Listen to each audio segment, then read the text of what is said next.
ನಿನಗೋಸ್ಕರ ಭೂಮಿಗೆ ಇಳಿಸುತ್ತೆ. ಈಗ ಮೂರನೇದು ಬಹಳ ಬಹಳ ಇಂಪಾರ್ಟೆಂಟ್.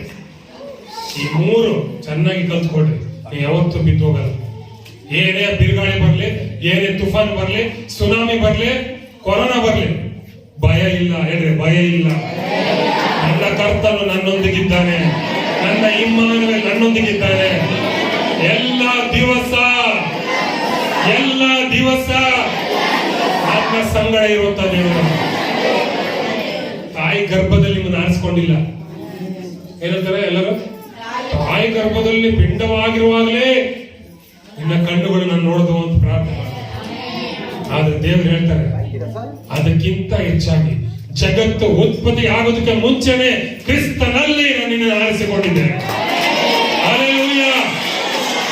ಭೂಮಿ ಆಕಾಶಗಳೇ ಉಂಟಾಗಿರಲಿಲ್ಲ, ಸೂರ್ಯ ಚಂದ್ರ ನಕ್ಷತ್ರಗಳೇ ಇರಲಿಲ್ಲ. ಆಗಲೇ ನಿನ್ನನ್ನ ದೇವರು ನೋಡಿ ಇವತ್ತು ಒಂದು ದಿನ ನಾಗಮಂಗಲ ಶಿಕಾರಿಪುರದಲ್ಲಿ ಕೂತ್ಕೊಂಡು ಆರಾಧನೆ ಮಾಡ್ತಾರೆ, ದೇವರ ವಾಕ್ಯ ಕೇಳ್ತಾರಲ್ಲ, ಆಗಲೇ ನೋಡಿದಂತ ದೇವರು ಅಷ್ಟು ಉನ್ನತವಾದ ದೇವರು. ಹಲ್ಲೆಲೂಯಾ.